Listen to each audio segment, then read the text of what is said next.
बहुवर्षीय लता जातीय पनीपरिबा जेपरि कांकड़, कुंदुरी, पोटल इत्यादि थरे लगा होइथिबा फसलर रक्षणाबेक्षण ठीक भाव कले यह क्रमान्वये 3 वर्ष पर्यंत भल उत्पादन प्रदान करिथाय। जदि एगुड़िकु वैज्ञानिक पद्धति करा जाए तेबे बहुत अधिक अमल मिलिथाय। भल अमल पाई उन्नत किसमर चारा को प्रथमे निर्वाचन करने दरकार, जहा फଳରେ फलर आकार, रंग, गुण, व्यावसायिक सफलता मिलवा सहित चाषीर आर्थिक स्थिति सुदृढ़ हुए। एही जातीय पनीपरिबा चाष निमंते एहार डंक चेर को चारा प्रस्तुत करने को पड़े। ओडिशार जलवायु रे लता जातीय फसल यथा पोटल, कुंदुरी, कांकड़ इत्यादि माटीजनित जीवाणुर प्रकोप कारणरू भल चारा मिली न थाए।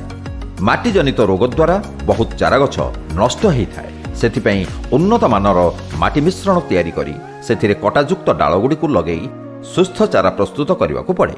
पॉटिंग मिक्सचर बनाने के लिए 1 बाग मिट्टी, 1 बाग बाली, 1 बाग कोकोपीट, 1 बाग वर्मी कंपोस्ट, 1 बाग FOM को मिला ले और इस मिक्सचर के 1 किलो में 10 ग्राम IAHR ट्राइकोडर्मा डाल दे। 1 भाग उर्वर बगीचा माटी, 1 भाग नदी बाली, 1 भाग गोबर खत, 1 भाग कंपोस्ट एवं 1 भाग कोकोपीट 1-1-1-1 अनुपात मिश्रण करने को पड़े। माटी जनित रोग जीवाणु दौरू सुरक्षा पाइबा ट्राइकोडर्मा व्यवहार करने आवश्यक। उक्त मिश्रण को IIHR ट्राइकोडर्मा हार्जियानम किंबा कौनसी निर्भरयोग्य प्रतिष्ठान किंबा विश्वसनीय स्थान ट्राइकोडर्मा 1 किलोग्राम 10 ग्राम हिसाब से नहीं माटी मिश्रण में मिसेबा को पड़े। यह मिश्रण में पानी छिंची ओदालिया करी जेउठी वायु चलाचल हेउथिबो सही स्थान रे नड़िया किंबा कदली बाहुंगा ढांकी रखा जाए। प्रति 5 दिन रे थरे ढंका को काढ़ी मिश्रण को पानी छिंची गोलाई पुणी पूर्व भली रखिबा को पड़े।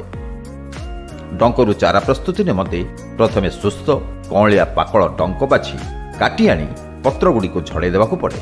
तत्परे 2 ରୁ 3ଟି गंठी रखी उक्त डंक को 4 ରୁ 5 इंच लंबरे खंड खंड करा जाए।